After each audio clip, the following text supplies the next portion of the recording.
This is about the rheostat. This is rheostat, as you can see, or as you, I don't think you can see just yet. Let me. Okay, so what is a rheostat? This is, if you look very carefully, you will see wires. There is a wire that is wound, very neatly wound from this end all the way to the other end. Okay, the wire is very neatly bound. Now you may notice that if you have seen a rheostat in your lab, it has 1, 2 and 3 terminals. 1, 2, 3 terminals. So very often the students wonder, where should I connect? Should I connect these two or these two or these two? So the answer to that is pretty simple if you understand how this works, and you have this movable thing here which can be moved, right?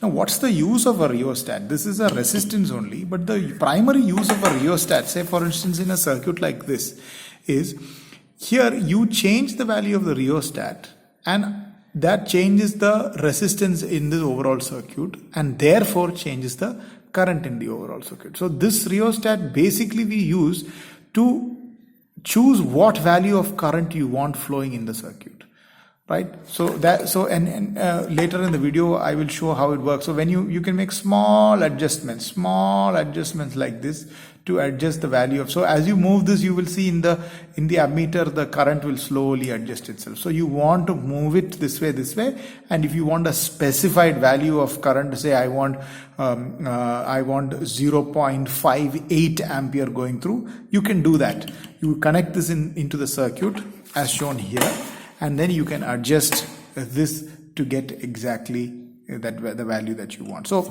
this particular now how do we go about connecting this? That's the interesting question here. That's very easy to answer. The wire connects it's a continuous wire from this end to this end. So if you connect these two, you will get the full resistance of this wire, and which is written here, it is 20 ohms. This entire thing is 20 ohms from this end to this end. So if you connect here and here, you will constantly get 20 ohms. Whether you move this or not, you will always get the same value of resistance. On the other hand, if you connect this and this, then what happens is, supposing you connect this to the positive side, the current enters here, goes round and round and round and round like till here, enters this fellow, gets into this and comes out of here. So you only have, have not included the full 20 ohms, you have included only a part of it. So with the looks of it, it looks like this should be about 70% of it. So it should be about 70%, but should be about 14 ohms here. Yeah, approximately, if this whole length is 4, and it depends on the length.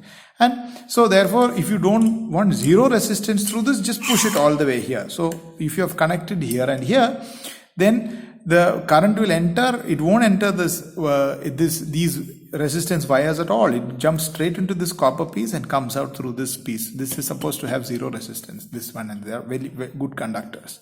Comes out here. And on the other hand, if you give it on the other hand, it will go enter all of these and gets out. If you get the full 20 ohm. If you keep it exactly in the middle, you should include 50 ohms. Now then, what's the point of this one? Well, that's very easy to know. Now if you connect these two, it works pretty much the same way, but only from the other side. Now the current, if say for instance you want to put the current here, enters through this, gets out of here, goes round and round and round and round and comes out here. So now you've included this part of the resistance. So this is primarily, these 3 points are there because you want to choose a potential divider circuit.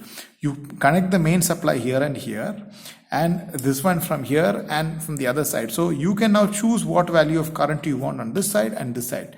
So at however you keep, note that the resistance through these 2 points, that is, these 2 points will be the same as these 2 points, plus the resistance across these 2 points, which will be the same as these 2 points or these 2 points, will be equal to the total 20 ohms. That's the idea.